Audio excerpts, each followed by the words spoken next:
my anxiety at the moment is that we're running out of time because election could come at any time. I think it most probably will be spring of 2024. What is your assessment of how Keir Starmer's doing, first of all? Well, it's not good enough yet, is it? You seem to have spoken to virtually every shadow cabinet member, haven't you? There's quite a few. There's quite a lot of them around the table. We've spoken to quite a lot of them, to really get a sense of what's going on. Yeah, I'm not gonna have a pop at Keir or anything like that. I'm not into that sort of stuff. I've always said, look, give him his chance. But I think in your conversations with shadow cabinet members, I think you're actually reflecting the frustration about the need now get a sense of urgency about establishing a narrative, a sense of direction, and at least the key elements of a policy program. I think you mentioned it earlier. I've been listening to a bit of your conversation, Patrick. You mentioned earlier about learning less. I've mentioned learning lessons from the defeat in 2019. You know, some people say, well, why should anyone listen to you after such a heavy defeat? Well, sometimes the best generals learn as much from their defeats as they do from their victories, to be honest. And the thing about 2019 is that it was an early general election. It was because of Brexit. It was 2 years in advance of the normal cycle. And what we were trying to do is, shift as much of the agenda away from Brexit as we could.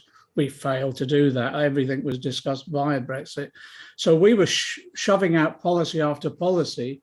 And of course, what happens is that you lose credibility because people don't understand the policy, haven't bedded it down. So I've been saying for quite a while now to anyone around the shadow cabinet, and I'm trying to get the message to Keir and his staff in particular, the people around him, that actually for a new narrative and new policies, I think it takes about 12 months at least, maybe 18 months longer.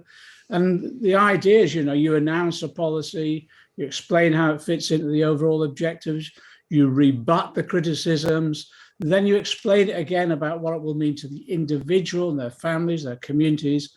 And it takes quite a while to bed that down. And my anxiety at the moment is that we're running out of time because election could come at any time. I think it most probably will be spring of 2024, but it could come earlier, particularly if they change leaders, the Tories change leaders.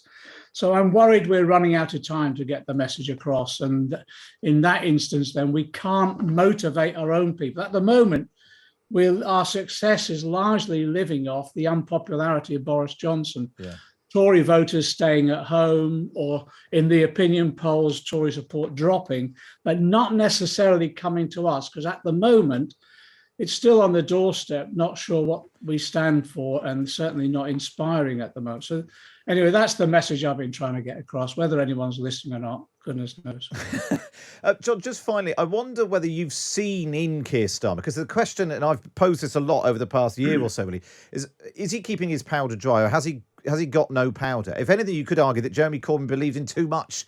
There was too much stuff going on there. And the public in the end didn't want it. But are you confident that that Keir Starmer's got that powder? Here's a funny thing, isn't it? Let me just comment on what you said about Jeremy. In 2017, the message was straightforward, and you mentioned it before. We're going to end austerity. Boom, that's it.